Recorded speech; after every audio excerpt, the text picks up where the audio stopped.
In this part of Planetary Wellbeing Unit, two topics of theoretical background are presented. One is about sustainable consumption and production, from global to individual level. Another one is assessment of environmental impacts of consumption and its methodology. Let's start from sustainable consumption and production definition. The United Nations Sustainable Consumption and Production emphasize the need to meet present human needs without compromising the ability of future generations to meet their own. It's focusing on doing more and better with less. What does it mean, doing more and better with less? It means that we are increasing net wealth gains from economic activities by reducing resource use along the whole supply chain, reducing degradation and pollution along the whole supply chain, while increasing quality of life. At the highest level, international organizations and governments are shaping policies to drive sustainable production and consumption. Like United Nations, promoting resource efficiency and reducing waste through Sustainable Development Goal 12, which aims ensuring sustainable consumption and production patterns. One Planet Network, a global coalition working to accelerate sustainable consumption and production worldwide, offering guidelines for business and individuals to adopt sustainable practices. European Green Deal and the European Circular Economy Action Plan is pushing industries towards reusing and reducing waste across all sectors. Countries like UK, China, and European countries are strengthening partnership for carbon reduction commitments. The Youth Environmental Action Programme forms the EU basis for the Achieving United Nations 2030 Agenda and its Sustainable Development Goals. It calls for a significant reduction in the impacts caused globally due to EU's consumption and for bringing them within planetary boundaries. These impacts represent the harm on the environmental and climate caused by the consumption goods and services by EU citizens, and irrespective of whether these are produced within or outside the EU. Also, you can read more information about this on the program's website. This graph displays the global impacts from EU consumption over time in single score.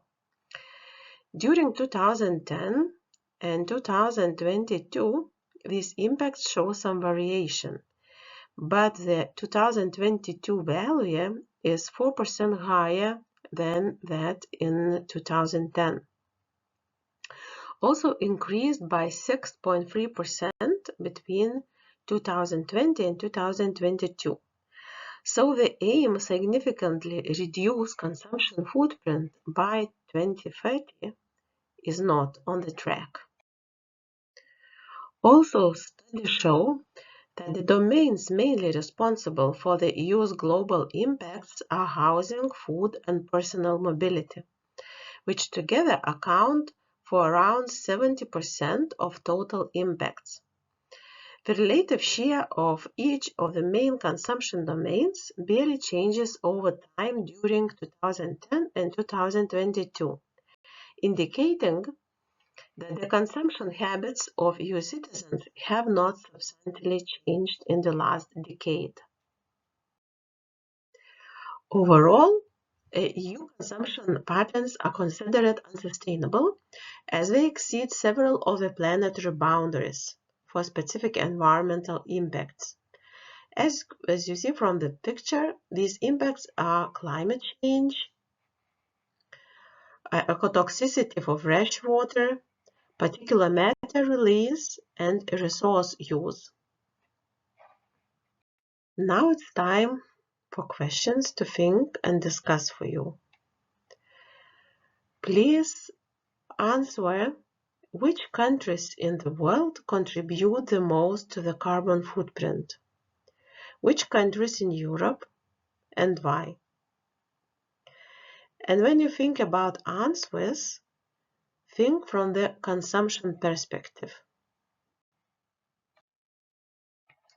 One of the first who has tackled this topic back in 2016 was researcher Diana Ivanova.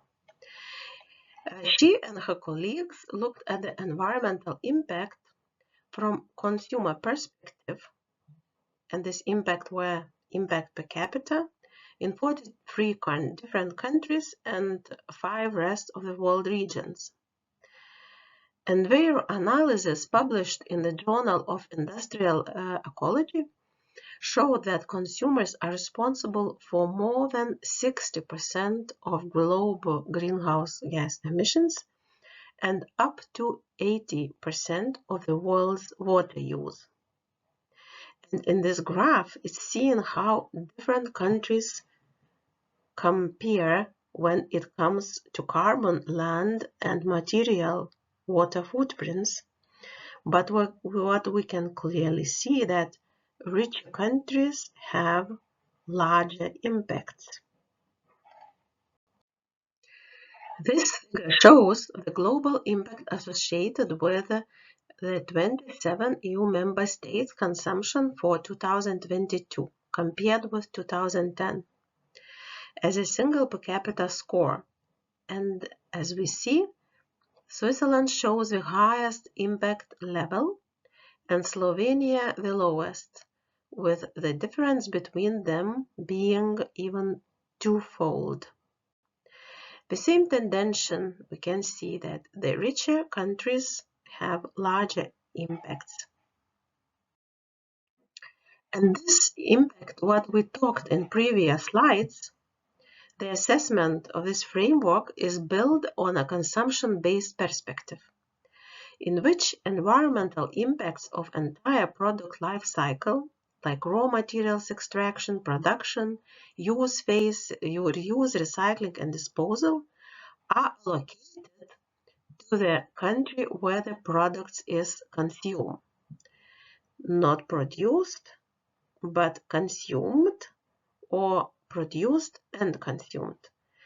Therefore, based on the trade statistics, environmental impacts of the production of imported goods consumed in the EU are included in the analysis, whereas the impacts of production of exported goods are not.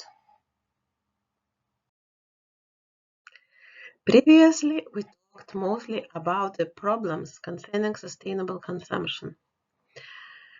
But also important to talk about the actions, what could be taken in order to reduce environmental impact related with consuming.